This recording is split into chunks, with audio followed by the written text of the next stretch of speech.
بات دوستی کی ہو یا بات پھر ماں کی دعا کی یا بات فلسطین کی، جی ہاں، اپنے تیکھے تیوروں کے لیے مشہور اندور کے مشہور و معروف شاعر جناب احمد نثار صاحب کو سنتے ہیں۔ انہوں نے شرکت کی راجو پور کے مشاعرے میں۔ ایک شعر و سماعت فرمائیں ماجد بھائی کے لیے کہ رفتہ رفتہ جب تمہاری شہرتیں بڑھ جائیں گی، رفتہ رفتہ جب تمہاری شہرتیں بڑھ جائیں گی، دوستوں کی محفلوں میں غیبتیں بڑھ جائیں گی۔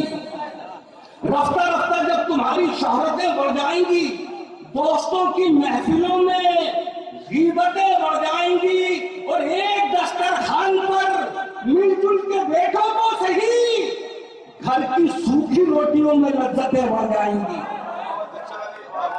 ایک دسترخوان پر مل جل کے بیٹھو تو صحیح، گھر کی سوکھی روٹیوں میں لذتیں بڑھ جائیں گی، گھر کی سوکھی روٹیوں میں لذتیں بڑھ جائیں گی۔ اور آخر میں ایک مطلب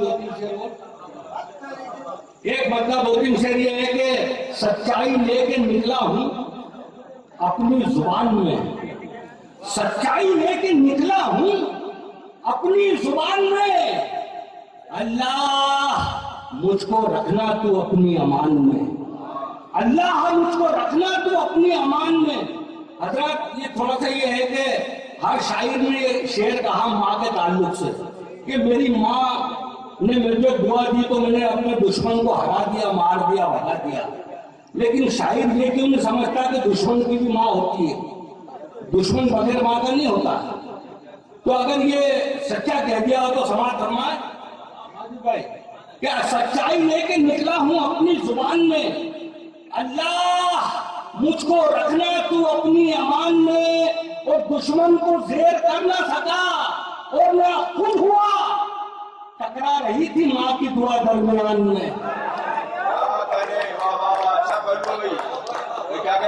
دشمن کو زیر کر نہ سکا اور نہ خود ہوا، ٹکرا رہی تھی ماں کی دعا درمیان میں۔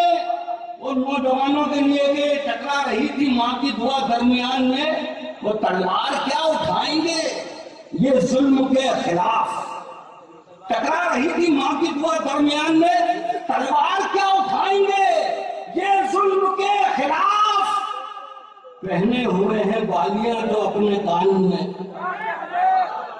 پہنے ہوئے ہیں بالیاں جو اپنے کان میں۔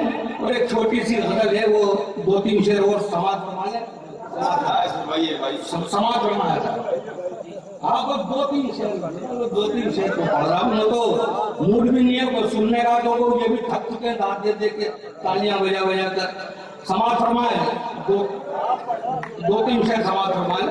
ایک 4 مصرے میں پڑھتا ہوں میں کہ مکر و فریب، اس کی تمہید کے لیے کہ مکر و فریب ظلم و ستم کے جواب میں، فلسطین یاد رکھیں، سب دور یاد رکھیں کہ مکر و فریب ظلم و ستم کے جواب میں،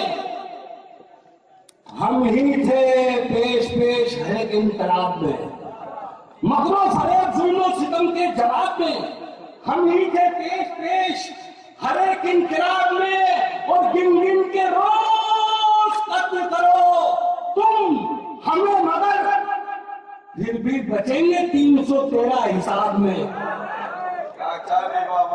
گن گن کے روز قتل کرو تم ہمیں مگر، پھر بھی بچیں گے 313 حساب میں، پھر بھی بچیں گے 313 حساب میں۔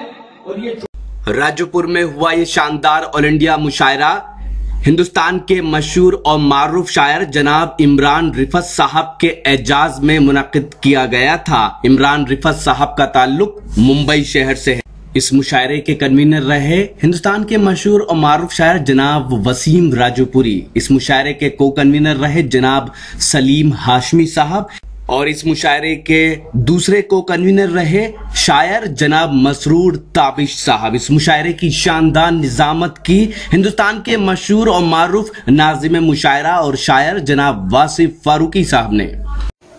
تو یہ تھا دیوبند، جی ہاں، ہندوستان کے شہر دیوبند سے 14 کلومیٹر دور راجو پور گاؤں کا آل انڈیا مشاعرہ۔ امید کرتا ہوں یہ مشاعرہ آپ کو اچھا لگا ہوگا۔ یہ مشاعرے کا ایک ویڈیو نہیں ہے،